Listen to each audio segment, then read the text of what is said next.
So Rock and Roll Racing actually is sort of the spiritual sequel to a game we made called RPM Racing.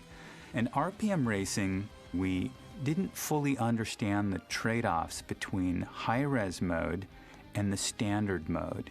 You might naturally think high-res is better because you have more pixels on the screen. The problem with that was back in those days, for memory efficiency, the way you made games was you drew a cell and then replicated that cell as many times as you wanted to build a level or build a scene out of a background of cells. And that was a very efficient way, memory efficient way. Now, if you used high-res cells, you had many fewer cells to work with. So later on, we sort of joked that RPM Racing was high-res grass. And we learned from that lesson when we pivoted after RPM Racing to Rock and Roll Racing that standard mode let us get so many more cells, and that, in fact, let us make more varied levels. And that was kind of the early beginnings of how we define the look of Rock and Roll Racing. Light them up! So we're trying to come up with ideas for what to make Rock and Roll Racing better than RPM Racing, because all of us played RPM Racing and it was just slow and it wasn't fun. You kept running into the sides of the track. There was all kinds of things that were going on that were just not really good. So when we started talking about Rock and Roll Racing, we started talking about making the tracks bigger, about putting weapons on the cars, about doing all these things to make it actually a fun game. We pulled the camera back a little bit. I also sped up the cars. I literally made them travel faster. Making the cars faster and making the track bigger to accommodate that speed helped a lot. It was actually quite technically challenging to get that done, though, because the game was not designed originally to have bigger tracks. That was probably the toughest technical challenge outside of just trying to cram a big game into a small cartridge. I think it was only 128K that you could even have for the entire game. Everything, code, data, everything. What he had to do was figure out how to take each system that was the game was running and squeeze down the amount of time that they took so that he could get the same amount of action into fewer video frames. Some systems ran every single frame, every 60th of a second, and other systems would only run once every 3 frames in order to make it all work together. And he would go literally line by line fixing things, both to make the game smaller so it would fit in the 8 megabit cartridge and run faster to be able to squeeze all the systems in. In terms of the gameplay, we loved the racing component of RPM Racing, but Rock and Roll looks so much better. And then, you add missiles and mines and smoke fields and oil spray, and now you've really got something fun in terms of the racing and in terms of the combat element to it. So it just came together and felt and played amazing. I think the appeal of Rock and Roll Racing is just racing games are always fun. And if you can blow things up while you're racing, it's even funner.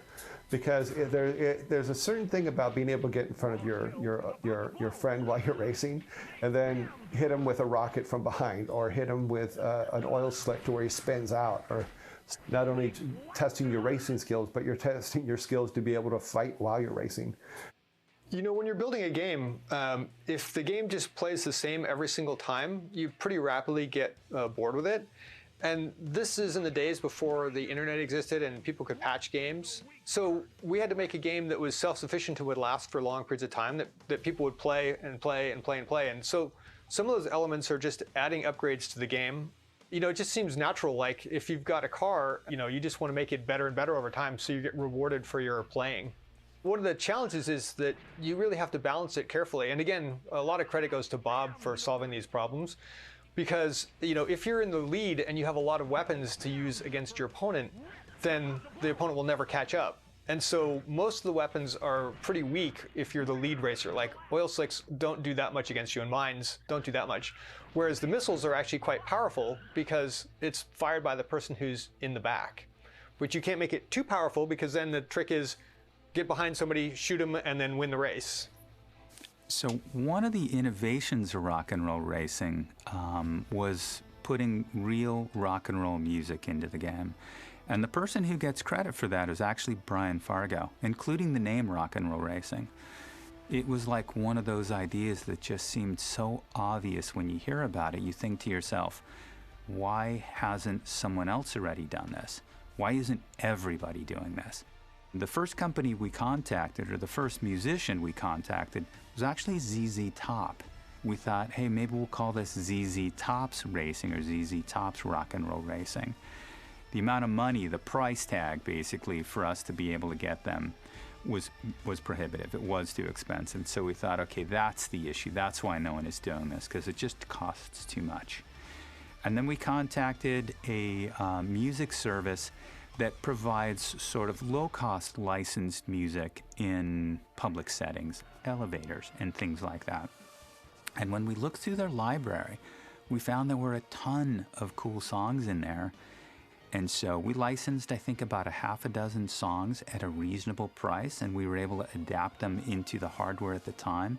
And it was like peanut butter and chocolate. It was just perfect. You could always make the cars go faster or paint them red, because red is always the fastest color. But I think it was the addition of heavy metal that made everyone just drive a little bit more frantically, and it upped the game a little bit.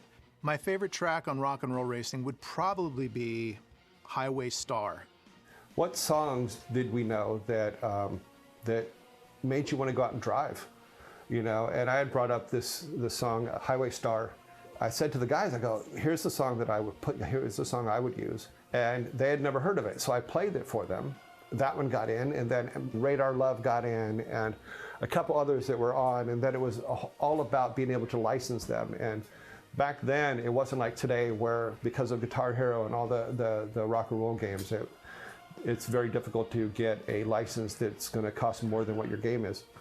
We, as developers, even way back then, had a tremendous passion for music ourselves. I mean, I remember one afternoon we were at the office and we just happened to hear a radio ad on the commercial for a concert that was going to be going on that night, and tickets were still available. We literally got in the car, drove down the road to the venue, bought tickets, and went to the concert. I can still hear that song playing in my head, and I can hear Larry Huffman with "The stage is set, the green flag drops." The stage is set, the green flag drops. The idea of putting voice in there, like a race caller's voice into the game, that was another one of those ideas, just like putting rock and roll music into the game, that when we thought about it, seemed really obvious. Why aren't more people doing this? And again, we thought there must be some sort of technological reason for it. But as we explored it, we realized we could get great compression rates, and we could replay that audio, the voice tracks, at high fidelity, and then it would sound great. Let the carnage begin! I think it was Brian Fargo in Interplay that managed to do it, was get Larry Huffman to come and do the actual calling of the races. Part of how I knew who he was, and maybe even why we ended up getting him, was there used to be this local racing competition, something Speedway, I don't remember exactly, but that's how I knew him, was from the radio. So I would hear it a lot on the radio, and if I were going to imitate him, I'd have to do not something from Rock and Roll Racing, but what I used to hear all the time, which was, "Sunday, Sunday, Sunday." Pat, light them up! He loved profanity, and so there were a lot of comments we couldn't even use that were hilarious, but it's like, nope, Nintendo is definitely not going to approve that one. All right, well, let's move on to the next one. But there wasn't a whole lot of space on the cartridge for things like audio clips, and so we really had to pick and choose the ones that could get on there and make sure that they were compressed so that they didn't take much space. So that was one challenge. And then the second one was just to make sure that they were played at the right time in the race so that it made sense in accordance with the action that was going on, and also not to be too repetitive. And it worked beautifully. One of the innovations that really makes rock and roll racing feel like rock and roll racing was Larry's voice. Rip was lost out there. Holy Toledo! I had a whole bunch of clips that they had given me, and all I needed to do was find trigger points, what I called trigger points, where if something happened in the game and I wanted to highlight it, then I would just call one of the little clips, and I would either pick them randomly or have one associated with a particular action.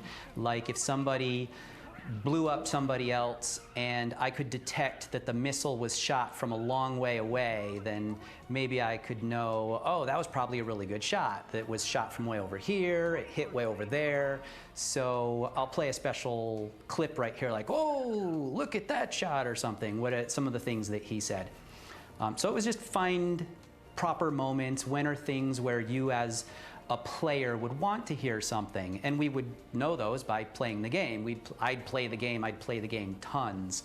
In fact, that's how I knew Rock and Roll Racing was going to be a big hit, was in any game, I do this with all the games, if you spend all day long working on the game, and then before you go home, what you want to do instead of going home is play the game some, you know you're working on a hit.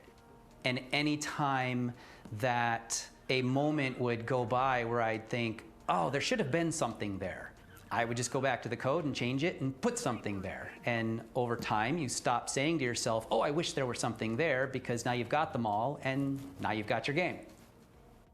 In Rock and Roll Racing, we brought a lot of the Blizzard humor into it. It was still in its early stages, but we were having fun with our games. Like in the backgrounds, there's a sign for Viking Cola. There was also Olaf from Lost Vikings. He was one of the secret characters in Rock and Roll Racing that you can play. And we were just having fun with these games. Whenever, we pushed it from a normal racing game on boring dirt tracks to racing in outer space, right? To racing on inferno planets with aliens, blasting away at you. And that was just the sort of birth of what Blizzard did with all of the games. What we did to fantasy and sci-fi and horror was all started back in those little games that took a year to make, and we were just kind of having fun with it. We didn't look at it as we were trying to be radically different. We were saying, hey, we can do whatever we want, let's do it. And I think that set the tone for future Blizzard games.